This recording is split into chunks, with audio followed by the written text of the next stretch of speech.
इसका पतन नहीं होगा, अंदर बुलाओ। पत्नी बोली कैसी बात कर रहे हो? बोले हाँ अंदर बुलाओ। घर के अंदर बुलाया, पत्नी से कहा तुम श्रृंगार करो अपना, जाओ सुंदर बन के आओ। पत्नी बोली कैसे पति हो आप?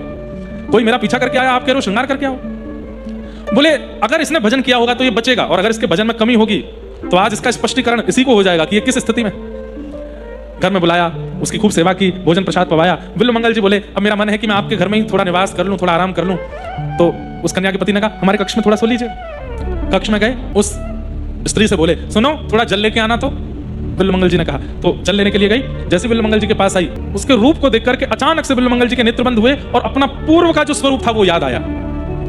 यही हुआ था पहले भी, किसी के रूप में आसक्त होकर के मैंने सब नष्ट किया, सब बर्बाद किया, अंततो गत्वा सब कुछ नष्ट करके अपनी पत्नी का त्याग करवा के पिता की हत्या भी मेरे ही कारण हुई। आज मैं जैसे तैसे संभल करके सुधरा और आज फिर उसी स्थिति में जा रहा हूं, फिर से किसी के रूप में आसक्त हो रहा हूं। अब नहीं बिल्वमंगल, अब नहीं। एक बार तू अपना पतन कर चुका है, और एक बात याद रखिएगा बंधुओं, एक बार पतन हुआ, संभल गए, ठीक है, लेकिन संभलने के बाद दोबारा गिरे फिर नहीं उठ पाओगे। एक बार गिर करके उठा जा सकता है संसार में, लेकिन दूसरी बार गिर के नहीं उठा जा सकता। दूसरी बार गिरे तो फिर गिर ही जाओगे। इसलिए जो युवा भाई बहन यहां बैठे हैं, अभी आप युवा हो, आपके अंदर खूब ऊर्जा है, संसार के विषयों को भोगने का खूब बल है आपके पास।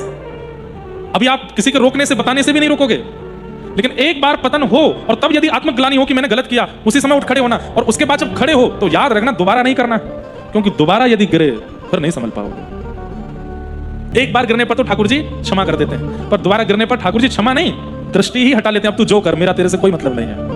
और जैसे ठाकुर जी मतलब तोड़ देते हैं ना, फिर ही व्यक्ति संसार के उपभोगों में लगता है, फिर वही राक्षस बन जाता है। इसलिए एक बार पतन होने पर संभल जाइए, दोबारा की प्रतीक्षा मत कीजिएगा। बिल्वमंगल जी को आज उसका रूप देख करके देखते देखते मन में आया, तुरंत नेत्र बंद हो गए। नहीं बिल्वमंगल, तू एक बार अपना पतन कर चुका है, दोबारा नहीं। रोने लगे बिल्वमंगल और रोते रोते बोले मैं क्या करूं इन आंखों का, ये बार बार सुंदर रूप को देखने पर आसक्त हो जाती हैं। तुरंत नेत्र खोल के लाल पड़े हैं नेत्र, अश्रु गिर रहे हैं। उस युवती से बोले सुनो मेरी सेवा करोगी? बोले हाँ। तो सुई लेकर के आओ।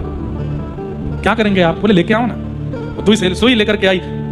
सोचूं विचारूं कुछ नहीं, जैसे ही सुई ला करके दी, लेकर के तुरंत अपनी दोनों आंखें फोड़ दी बिल्वमंगल जी ने। मेरे पतन करने में मेरे शरीर का जो अंग मुझे ठाकुर जी से मिलने में रोक रहा है, मैं उसे जीवित नहीं रखूंगा। फोड़ दी दोनों आंखें। बंधुओं, जीवन में जो दोष भगवत मिलन में बाधा बने, उस दोष का विषवत त्याग कर दीजिए तुरंत, क्योंकि अगर आपने उस दोष को संग रखा तो वही दोष एक दिन आपको अपने दोष के कुएं में ही ढकेल देगा, ठाकुर जी से नहीं मिलने देगा। आप आंख मत फोड़ना अपने, वो नहीं कह रहा हूं मैं। मेरे कहने का अभिप्राय क्या है? दोष हम सब जानते हैं कि मुझ में क्या है। मुझ में दृष्टि का दोष है, मुझ में बोलने का दोष है, मुझ में सुनने का दोष है। दूसरों की चार लोग क्या बात कर रहे हैं सुनने में मुझे बड़ा अच्छा लगता है। हाँ, इसकी निंदा, उसकी स्तुति, इसके बारे में मुझे सुनना बहुत अच्छा लगता है, और फिर सुन के वहां बता देना इसमें बड़ी चुगली करने में अच्छा। सबको पता है मेरे अंदर दोष क्या है। उस दोष का आज ही त्याग करो।